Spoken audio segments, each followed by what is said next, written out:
Sige po, palakpakan natin ang Lord. Hallelujah. Praise the Lord.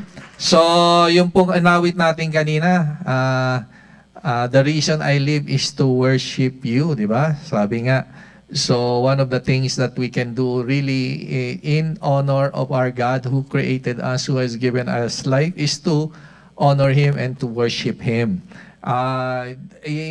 Dagdag ko lang po yan, sabi doon sa Romans, one of the things that we can do is to live a righteous life before God as a form of our worship. Tulad ng sinabi, like what was said in Romans chapter 12. I urge you, brothers, in view of God's mercy, to offer your bodies as living sacrifices, holy and pleasing to God. This is your spiritual act of worship. Yan. So, kung gusto natin, sabi natin, the reason I live is to worship you. Kasama po doon for us to live a righteous life before God. Amen? So, kaya yun po yung aking topic actually, may in relation to that, is promise to those who pray, to those who live in righteousness. Yan. Promise of the Lord to those who live in righteousness. Psalms 34, verse 17 to 18. Yan. Significant po when we come before God in prayer, of course, the Lord looks at our hearts. That's why sometimes if we are not right before God, yung ating prayer become ineffective. Sabi ng Bible, the prayer of the righteous person availeth much, di ba? So, tinitingnan talaga ng Diyos yun. So, kaya may promise naman ang Diyos for those of us who live in righteousness. So there is these promises of the Lord. Psalms 34 verse 17 to 18, it says, "The righteous cry out, and the Lord hears them. He delivers them from all their troubles. The Lord is close to the brokenhearted and saves those who are crushed in spirit." Even in verse 15, the preceding verse says, "The eyes of the Lord are on the righteous, and His ears are attentive to their cry. The face of the Lord is against those who do evil, to cut off the memory of them from the earth." So again, so the word righteousness, can we say righteousness? Yan. So for us who live in righteousness, there is power in our prayer. Right? So it's availeth much. It's powerful and effective. So kaya in connection to our night of power, there is power in our prayer when we live right before God, when we live in righteousness. Three things that had been mentioned for those who live in righteousness, who live a life of righteousness. Ang una po ay sabi niya doon, God deliver and rescue them or rescue us from our troubles. Okay, if we can connect or relate it to ourselves. When we live right before God or when we live in righteousness, when we cry out, the Lord deliver us, rescue us from our troubles. Yan. So, troubles come in our life, again, different forms, different degree of trouble or circumstances come in our life. Pero ang isang assurance ng Diyos, ito po yung give us the confidence. That assurance, that the Lord is there to help us or to deliver us, to rescue us, take us out of that trouble. Wow. Hindi nyo ba ano yun? Hindi ba that's something, that is very powerful testimony in us. In those seasons, now when we are in trouble, some of the testimonies we heard, yung mga ganong pagkakataon na mararanasan mo, Lord, salamat. God's favor, like sometimes it is a way for the Lord to prove to us, that He cares for us. Yung iaalis niya tayo doon sa trouble natin. Trouble is, again, sometimes we say, okay, it's part of life. Tama? So, but the difference for us, those who live in righteousness, those who live right before God, may kasama tayong assurance that He will deliver us from the trouble or take us out or rescue us from that trouble. Amen? Palapakan po natin ng Diyos. So that an assurance, confident tayo. Kaya minsan pag may nagpapapray, when we say, sometimes even us, to ourselves, may assurance tayo, Lord, I'm in trouble. Lord, out for work, sometimes, of course, sickness. And then we seek God, Lord, help me. Assurance niya sa atin. He will rescue us in those situations. And then secondly, sabi doon, help us and comfort. Can we say the word comfort? Yan, iko-comfort tayo. Sometimes in seasons wherein things happen that are not pleasant. Yan, hindi madali. But we can face it. We can face it. Bakit? Sasamahan tayo ng Diyos eh. His comfort is there with us. Sometimes the trouble, sometimes the trials doesn't go away. It stays. But again, the assurance that God will be there, comforting us, helping us in those seasons of trials. Hindi yun po yung kakaiba sa atin. In the secular world, probably people go into depression. People go into, different sorts of things because they don't have that comfort of the Lord. They don't have that help that comes from God. Hindi nila nararanasan yun. Hindi nila alam. Kaya they feel hopeless. They feel helpless. Tama po ba? So pero tayo, that assurance, if we live right before God, nandiyan siya. Trial might not go away. Problem might stay. But assured tayo, kasama natin ang Diyos. Tama? Sabi ng Bible, He will never leave us nor forsake us. He's there. He will help us. He will strengthen us. Isaiah 41:10, He will uphold us. Diba? Help and strengthen. Kukomfort niya tayo, sasama niya tayo, papalakasin niya tayo, tutulungan niya tayo. Kahit na nandoon tayo sa mga ganong panahon ng pagsubok at trial ng buhay. Mas masarap po yun. You go through the storm. You are assured, you are at peace. Bakit? Sinasamahan ka ng Diyos eh. Amen? Kung panahon ng kalungkutan, kino-comfort ka ng Diyos. Amen? Sige po, palapakan natin ang Diyos. Sige po, the best clap of praise to our God. So again, those are promise, assurance from God. The Lord fulfill His promise.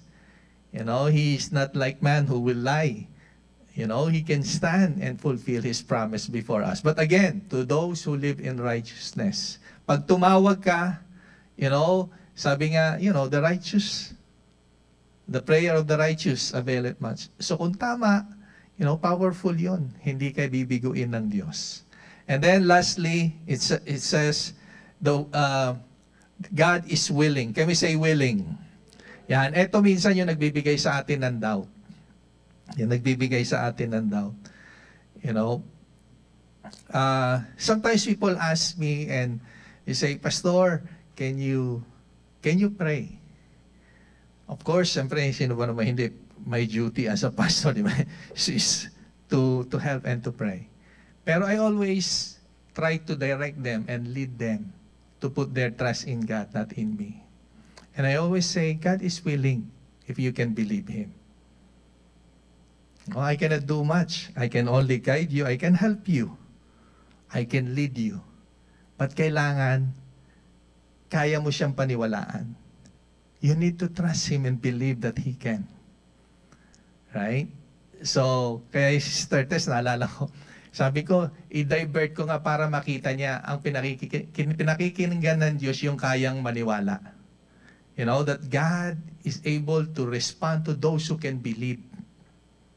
Nakukuha po natin, to those who have the faith.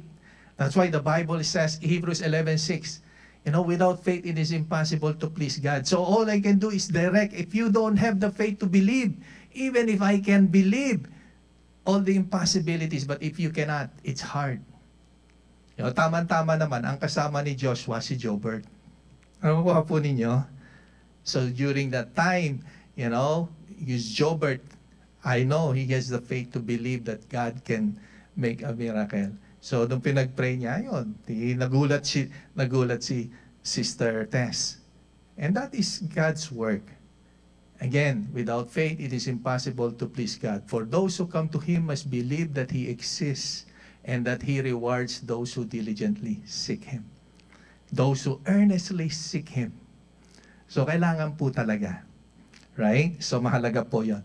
Again, living right before God is an opportunity for us to experience God mighty work and God's answers to our prayers. So, God is willing to save us. Okay? In whatever situation. Ito po yung minsan, di ba? Minsan mahirap yung sitwasyon and sometimes we doubt God. So, ang totoo po, whatever the situation, God is willing. Amen? Sometimes we talk about healing and sabi nung iba, Lord, if you are willing, but God is willing. The question is, are you able to believe or are you able to have the faith to believe that He can? God is willing. Lalo-lalo na hindi naman selfish request. Right? Again, God is gracious nga kahit nga yung doon sa centurion di ba? The servant, probably, the centurion may not be a righteous person, but he has the faith to believe. Nakukuha po natin, and that in itself allowed him to experience a miracle. Tayo naman po, yung promise doon sa people who live right before God. Right? So faith, of course, is part of us being able to receive God's promise. But if we live right before God, there is a corresponding promise that He is willing to save us. Amen? Kahit nga minsan without God. Right? Even though there are times without God. Lord, hindi ko po alam kung kaya.